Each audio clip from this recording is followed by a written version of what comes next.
Hello, and welcome to the First Issue Club podcast. We are your comic book podcast that reads exclusively number ones each and every week, and we love to read and review them with you. Thanks so much for joining us. We are going to read some number ones this week. Yep, you guessed it. We are doing Steak from Scout, and we're doing Knights of the High Republic, which is a number one. Technically, it was a second printing this week. We didn't cover it, so we're coming back around to covering this hot book out on Marvel. Blazing hot second printing. Did you know it was on Marvel? Because you look at it, and it doesn't look like a Marvel book. I know. For some reason in my head, I think all these things are IDW, but they're not. I thought it was Boom. Yeah. But it's a Marvel book. We've got a lot of news. So I'm gonna throw some news at you. Get to it. Okay. Oh, on this podcast, by the way, it's Budget King and Mike D. Hello, I'm Mike D. Caitlin and Greg are off reading comic book. They started another podcast. We didn't want to mention it here because we don't want to lose any followers. The competition. So just a twofer. Okay. In news, did you know WandaVision is a big deal? I guess. You know what? I was at the comic shop today, and there was a couple people being like, "Oh, the last episode," and I was like, "Shit, I really need to watch this show." Because you still haven't watched it? No, I haven't watched any of it, and these moments are just going to happen more and more, where I'm just like trapped in a room with somebody talking about it. Oh, everybody at my work is watching it. They started a whole channel on Slack to talk about it. None of these people. I don't even think they were into MCU. Just coronavirus has made people go crazy. Just into anything. And they need something. This fucking TV show comes out on Fridays, and people are waiting for it. It's like we've returned to the 2002 era of watching television. I really didn't think there would be anything beyond Game of Thrones. I thought Game of Thrones was going to be the last show ever. Of TV. That was like appointment television. Yes. Well, we're back. And people are going crazy, and they love the Easter eggs, and there's podcasts about it. How do you like the Easter eggs if you don't read the comics? People like Lost, unfortunately. I know you don't believe me, but people like the idea of Lost. They like finding more. They like owning something. Okay. There are podcasts about this television show from people who weren't even comic book readers. Should we switch our podcast to be a WandaVision podcast? Because we know about it. You're really putting me on the spot, making me make this decision on the podcast. My wife says we should. She's listening to other podcasts about WandaVision, and she doesn't listen to our podcast. We got in the wrong game. Here's the thing, though. Those are people who probably already talk about shows and media, right? Television shows, so they've got like a built-in following already. Yeah, okay. I bet 70 other people started podcasts about this show. Yeah.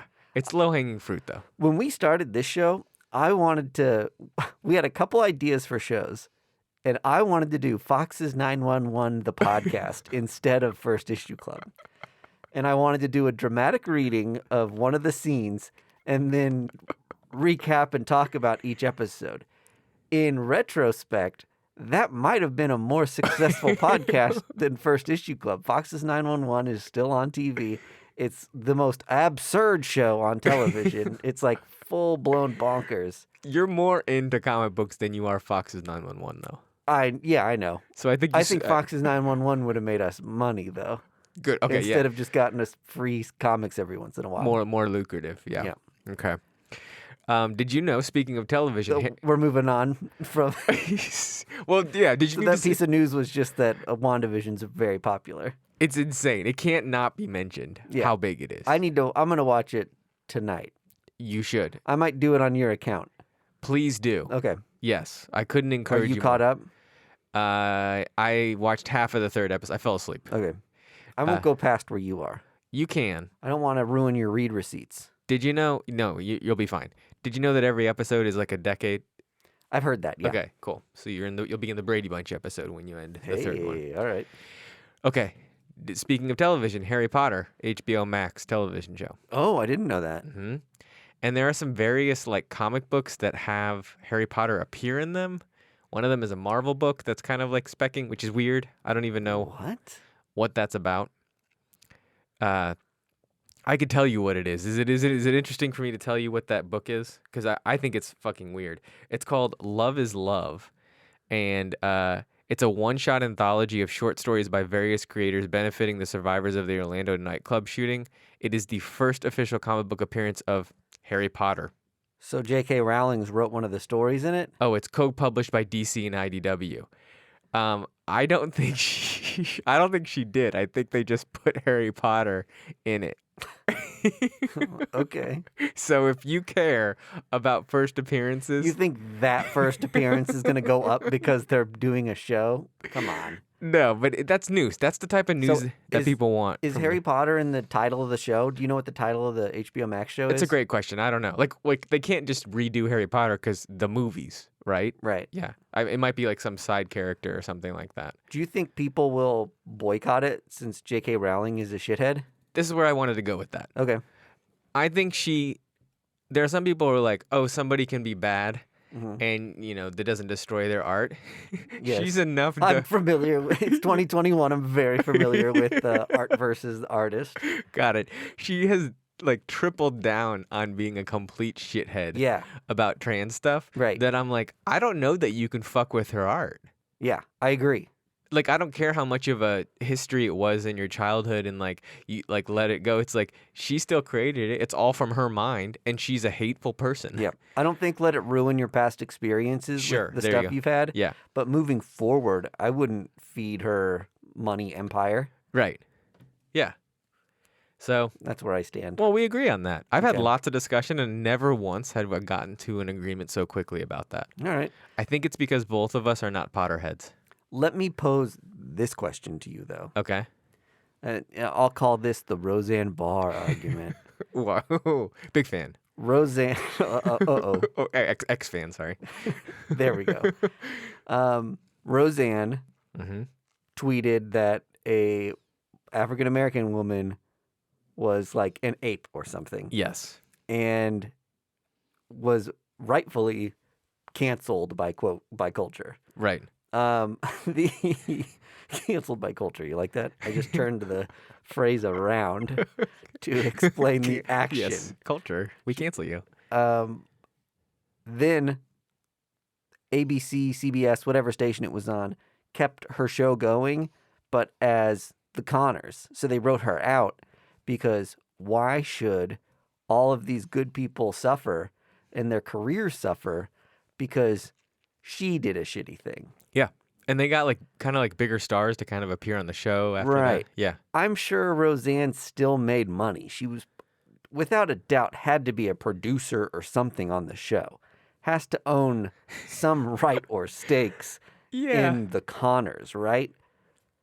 Oh, you're saying like don't watch the Connors anymore because Roseanne's getting a little bit of percentage on that? Well, I'm just giving you the something positive. Got it. That was like a post canceling Mm-hmm. of something you associate so strongly with one person. Now, that's maybe an argument I could see for Harry Potter, The movies. a new show that you're giving actors, writers, new producers, all these people a full-time job and opportunity to make a lot of money and do the thing they love, independent of this woman off to the side who's profiting off of it. You know what I mean? J.K. Rowling thinks she's too big to fail. She thinks she's too famous to have to not have to apologize. And to you're her. saying, as if we're the U.S. government in this situation, we can't bail her out. if She's Ford. Yes. Yeah, we can't bail for it. If the general public can make GameStop profitable. This will be topical a week ago by the Yes. time the episode comes out. This like happened like yesterday Then as of recording. Yes, then the general public can say no more Harry Potter. Yeah. Okay, that was Harry Potter. I've got a crazy thing for you. Uh-huh. Did you know Image? It's a company that makes comics. Yes, Skybound Imprint.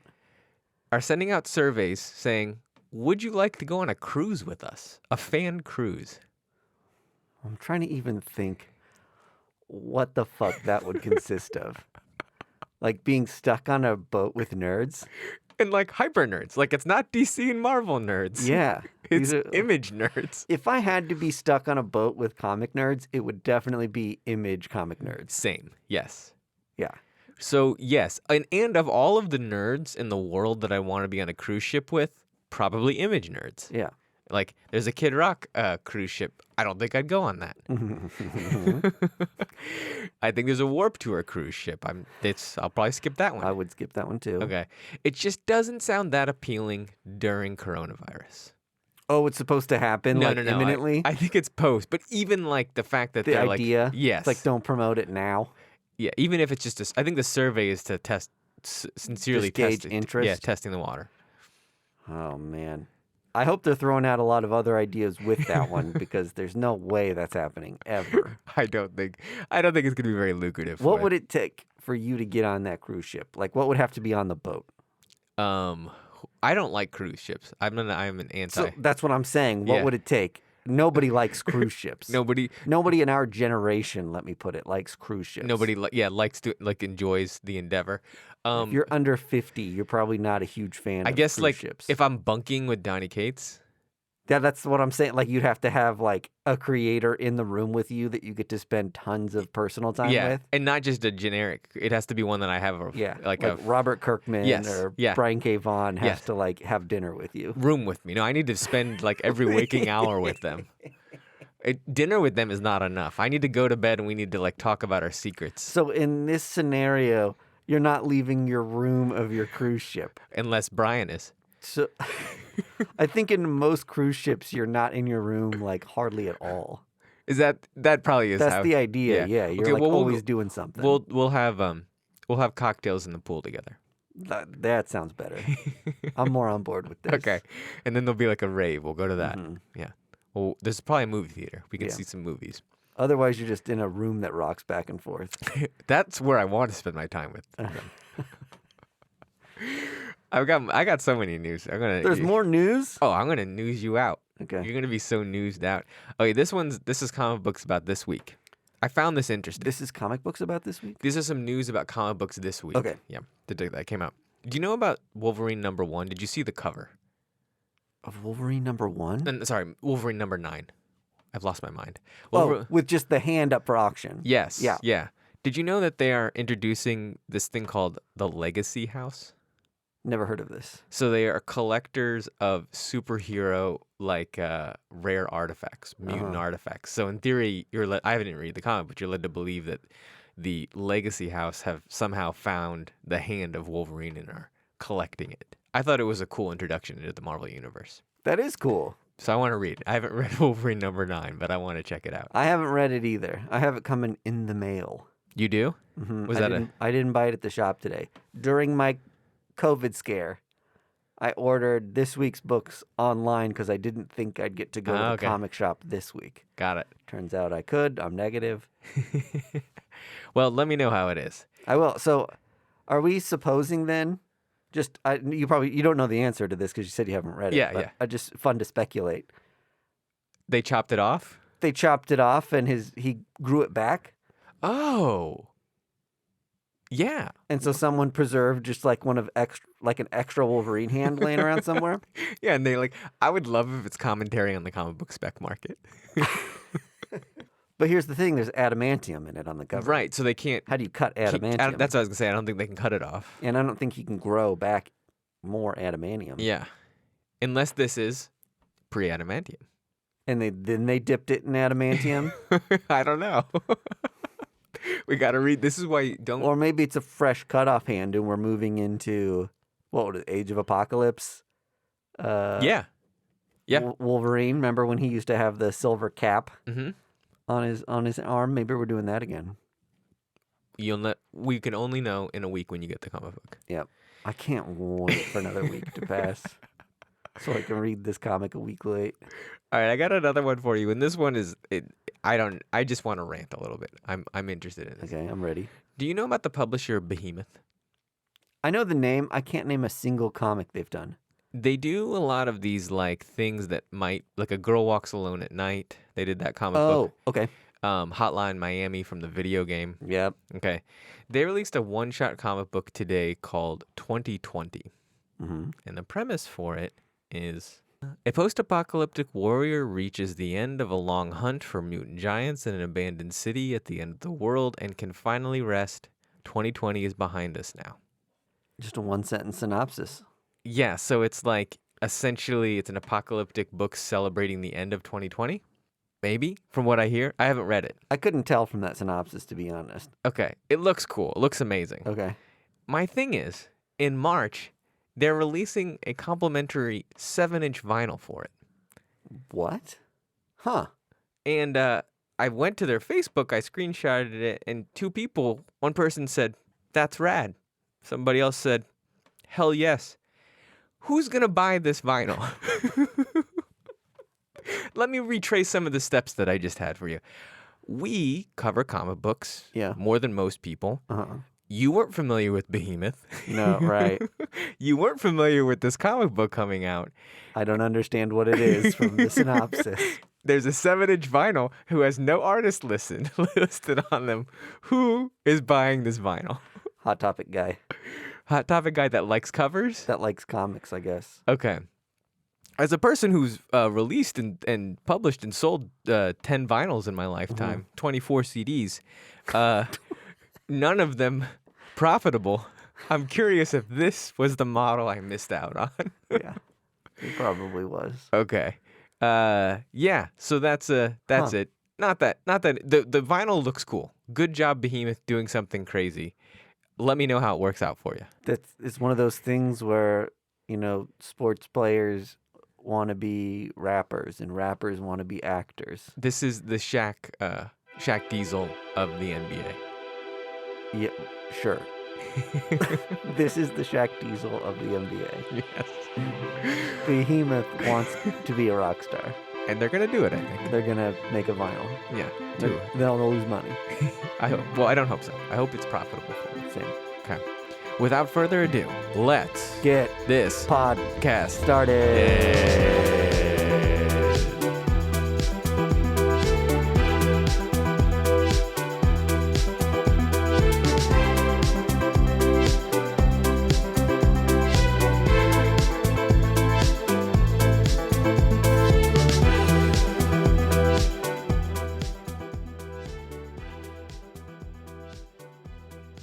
First book, we have Star Wars, The High Republic. I may have called it Knights of the High Republic in the beginning. Please forgive my error. The author is Cavan Scott. The artist is Ario Speedwagon. Anadito. Thank you for saying Speedwagon. Mm-hmm. This is a second printing. We've never done this before. It technically came out in the week that we would cover traditional comic books. This is a first appearance. First Issue Club covers second printing. Yes. So this episode's worth money. Treasure this episode. Save it in your podcast app. This book was sold out quickly. Mm-hmm. Went straight to like second printing and all of that kind of stuff was hard to get. Yes. We didn't cover it. Mm-hmm. And second printing is also selling really well. We thought now's a good time to cover it. Did you get a copy of the second print? I didn't because it's one of those dumb ones where it's just a page from the book. Yeah. And I was like, I was going to gripe about it, but I'm like, we've probably done this rant 40 times. We have done this rant. It's valuable. I read it online. Maybe one day when the price comes down, I'll buy the first one. I liked it. I would like to own it. Yeah, it was good. If you don't know and you're not watching The Mandalorian takes place in between Return of the Jedi and The Force Awakens. So in between that, like 30-year time period. Yeah, that's probably about 30 years, right? Something like that. I think there's about 30 years in between all of the trilogies. Mm-hmm. I could be wrong. And so does the New Republic as well. So this is in the same... Oh, wait, did you say this book is called High Republic? Oh, I'm so sorry. This is called High Republic, yes. So High Republic takes place before even... Yes. Phantom Menace. You're right. Yes, I just got them confused with the New... You know more about Star Wars than you are the Star Wars fiend of this one. So the High Republic is like the genesis of This was like the glory days of the Jedi Yeah. before like things even started going to shit a little bit. Okay, yeah. So could not be farther away from when the Mandalorian was, where there's Right. very few Jedi. Right. Yes, this is the glory days of the Jedi. Yep. Yeah, the college party days of the Jedi. You got it. Yes. They were all the star quarterback. Yoda is young Yep. in this, and there's lots of Jedi. We follow one main character. Yes. Their name is Steez. I don't know. I don't remember. We don't need to do Here's the thing. Can I make a plea to fantasy stories? Please. It's okay for a character to be named Paul every once in a while. Larry, They don't Bill, all need Jim. to be goofball, yuck, make 'em up names. Yeah, they don't need to be original. If they know what coffee is, Right. They're like mentioning real world things that we like, that like colloquially in another universe, another like time so far separated from ours would never understand. Like, then it's okay to name them Mike, Yeah. Doug, like things I can pronounce and remember. Yeah. Qui-Gon. We don't need that as a name. Qui-Gon. Those names are half the reason when your girlfriend watches this, they're like, oh, God. Motherfucker. Wait, so Qui-Gon is his dad? No! So yeah, and it is it's essentially a young training Jedi figuring out the Jedi politics of the world and becoming, I guess she's not a Jedi until Classic Padawan stuff. Yes. She's a Padawan. Did you know this is at the end when she does become a Jedi? So that's the whole book is her journey of like on a planet. It's bonkers, monsters, crazy stuff. You know what I forgot about too? Was the rat tail. That is was like a Padawan thing. This is exactly what I was going to say to you. Yes. I didn't realize that you're a Padawan, you grow your rat tail. You're a Jedi, you get your rat tail cut off. Yeah. I didn't realize that. They show that. They do. And it was like, oh, beautiful. It was amazing. You finally get rid of this gross thing hanging in the back of your neck.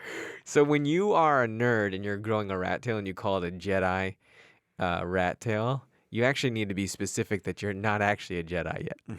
So if that was something you were going to do. I worked at McDonald's with a guy named Jed. And he was like, first time I met him, he was like, hi, nice to meet you. Name's Jed. And then he was like, check it out. And he held out his hand and he had a tiny tattoo between his thumb and his forefinger that said Jedi. Ooh.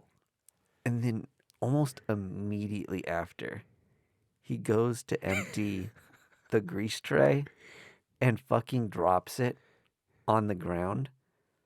Oil and grease everywhere in the back of the house.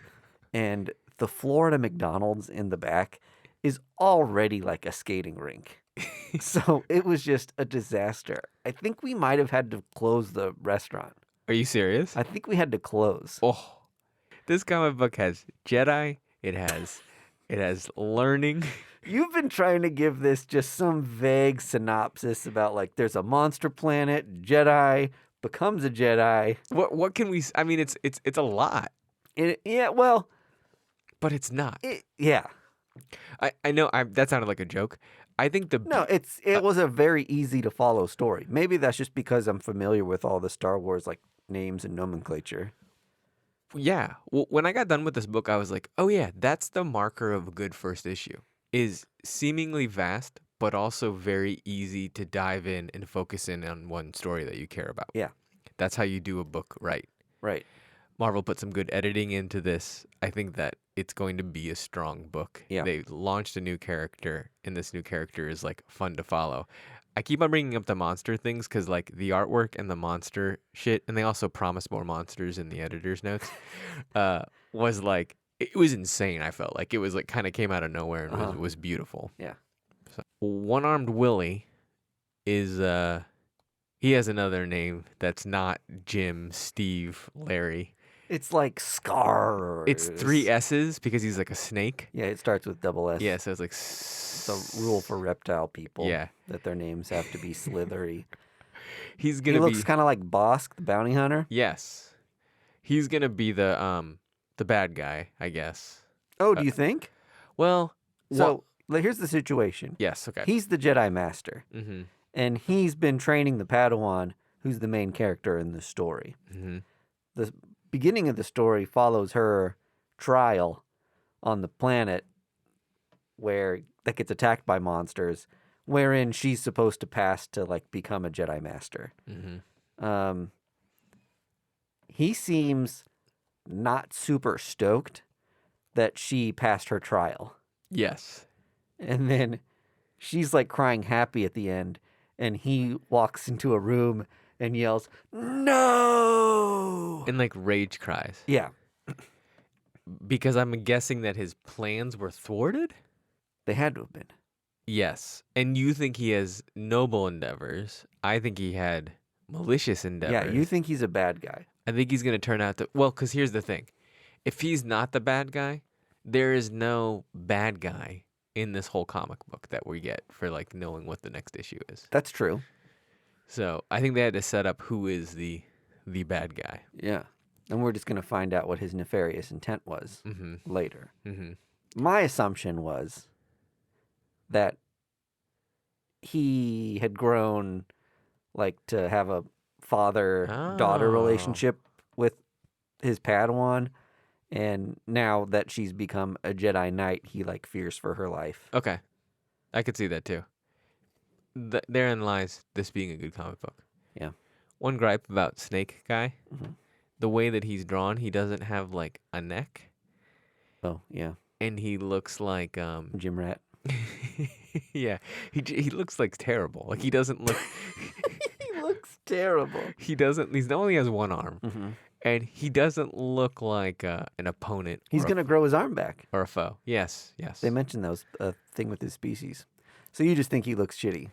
I just didn't. I think it did Marvel a disservice to put him on the cover. He looks like shitty. I get why he's interesting, but it's like he was so shittily weird body type that I'm like, don't put him anywhere. Like, kill him. Make him a red shirt. Yeah. You know, that's my opinion was, you could Phantom Menace that, Okay. and that's a great cover, actually. Well, speaking of Phantom Menace, there's a goofball sidekick character. I couldn't love more. You loved it. Yeah. I was like, this is the sign of like a Star Wars thing, but it's also the thing people seem to hate about Star Wars is when they do like fun sidekick stuff. I think people like R2-D2 and They like the original ones. yes. Anything that's been introduced post or prior, like people are like, I guess there's no prior, but Do people not like BB-8? I think people yeah, Didn't like BB-8. I think people had issues with Baldroid okay. as we knew him before we knew his name. Baldroid. Yeah, so there is like, and it's I guess if you remember the pod racing series, there's like the flying guy that controls all the pods.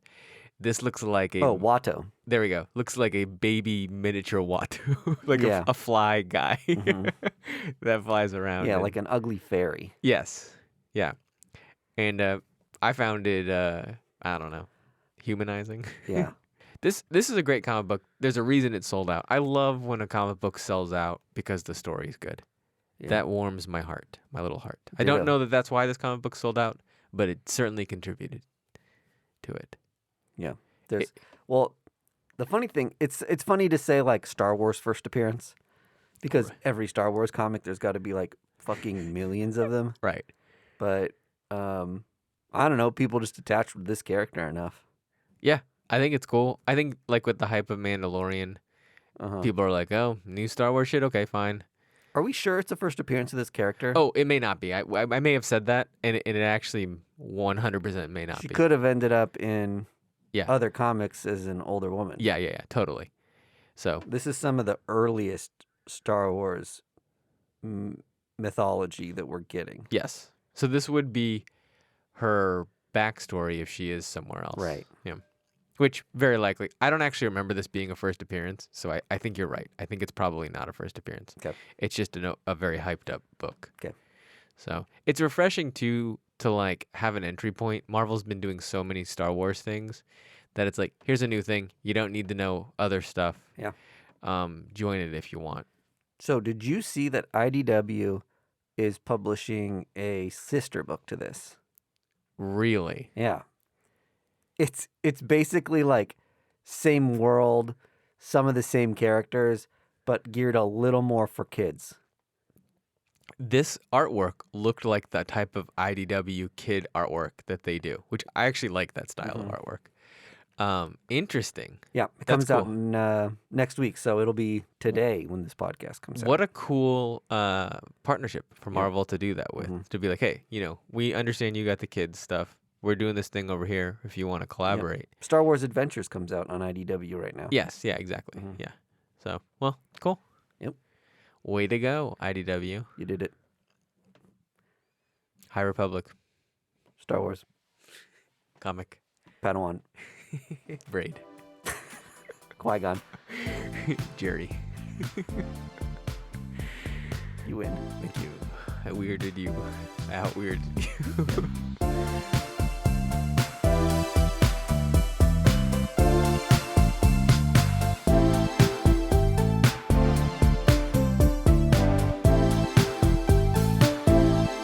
All right, next up we have Stake on Scout Comic Books by David Byrne and Francesca Fantini. Now, this David Byrne is not the Talking Heads David Byrne, but he does have some fame outside of this comic book.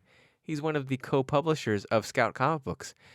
David Byrne, you published a comic book on your own publisher. Ah. Bold move. This is like James Murphy publishing LCD Sound System on DFA Records. It better be a banger. Where else would you publish your own stuff? Good point. Yeah. Right? You must believe in your product. You'd be a traitor. He's written other things, so this isn't his first foray. I like the logo for this. Yes. Isn't it kind of cool? It's great. I mean, there's a stake going through the middle of the word steak, and the A is like the heart that it slices through, the line in the middle of it. Hey, look at us complimenting graphic design in Scout comic books. It's almost never been done. We have come a long way. This comic book is about vampires. Yeah. And it's making commentary on vampires. And it follows a non-vampire and their social media documentation of bounty hunting vampires. I appreciated a lot of that. I feel like it's it's hard to do a vampire thing now and have people care or notice anything different about it without acknowledging that it's like, oh, it's another vampire thing. Yeah. Oh, you did a thing where you do vampire things. Yeah. Yes. There has been a vampire slayer. Right, yeah. Before, right? And they did. I love that they had the meta, like, hey, you've seen vampires before panel. It was one of my favorite panels in this whole comic book. It was great. There's so many different vampire characters in it, including say it, the Count from Sesame Street. Yes, I loved it. it. And then I think there's Brad Pitt here. Wesley Snipes is in it. Robert Pattinson. Nosferatu. So it's wonderful. It is very aware of what it's doing. Yeah. And this comic book is actually mostly in black and white, except for splats of red, whether it be blood or eyes or things like that. I thought it was a good design decision. Also a great design decision. I agree. It made it stand out. This comic book was rather enjoyable. Yeah, I agree. And for a comic book that was kind of rehashing an already done genre, it was fun to do. It was very, very famously successfully kickstarted. Oh, I didn't know that. So it had some hype already behind it. Okay. So probably, I guess, I don't know if a kickstarting a comic book gives you a built-in fan base. I have no idea for the measurement of that. Right. But yeah, coming out, Scout had a vampire book that was fun. Main character, although called Stake, which I guess is interesting, is not a vampire, right? Yeah. And that was like a kind of a fun twist. And that the main character's name is Stake, that it's not just a vampire book called Stake. Her actual name is Angel, right? Sorry, you're right. Yes. She goes by Stake. She goes by Stake. Yes, thank you. I love it. This book is funny and self-aware in that so her thing is that she's constantly like documenting or cell phoning this vampire kind of like hunt or whatever, and how Yeah, her, she's like a social media personality. right. And at one point in time, she filmed herself, and she's revealing that her name is Steak, Uh-huh. and she's like, "Oh shit, my T-shirt's backwards, Right. so it's not gonna work." And I was just like, "This is a funny comic book." Yeah. So it was good. They made it modern. They made it now. I mean, if you're gonna do, here's the thing about rehashing something that is way overdone, like zombies or things like that. Yeah. I actually don't think you just need to like do something new. Uh-huh. I think you need to be aware of what has been done and write really well in the best parts of what's been done in that. And I think like vampire is fun to get a little bit, not take yourself seriously. Sure. And I think that that's really what this did really well. Some of my favorite things. I loved, big fan of True Blood. Uh-huh. Loved Buffy. And I think when those shows are best is when they are like not taking themselves seriously. Yeah. And they modernized it to make it relevant to like you when you were that age. Yes. Yeah. So, this is a comic book that I honestly didn't have high hopes for. The cover was a little bit not engaging and enough for me to like pick it up. Mm-hmm. It's like airbrushed. Yeah. It looks like an airbrushed T-shirt. There is a hot Peach Momoko cover and a VHS cover that is Oh, really? going for a lot. But the cover was like, eh. But I think that inside the book is the treasure. That's the important part, isn't it? I take the covers off of most of my comics. You rip them off? I say, I want to focus on what's in you. Yes, LeVar Burton told me, don't judge a book by its cover. I won't even have covers. Mm-hmm.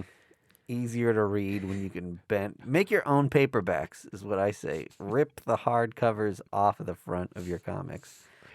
Another aspect of this that I liked is that it starts off right off the bat with like the world finding out that vampires are real. Right. That's not something that happens in a lot of vampire stories. Right. They're normally like secret societies, secret sects. They keep it on the low.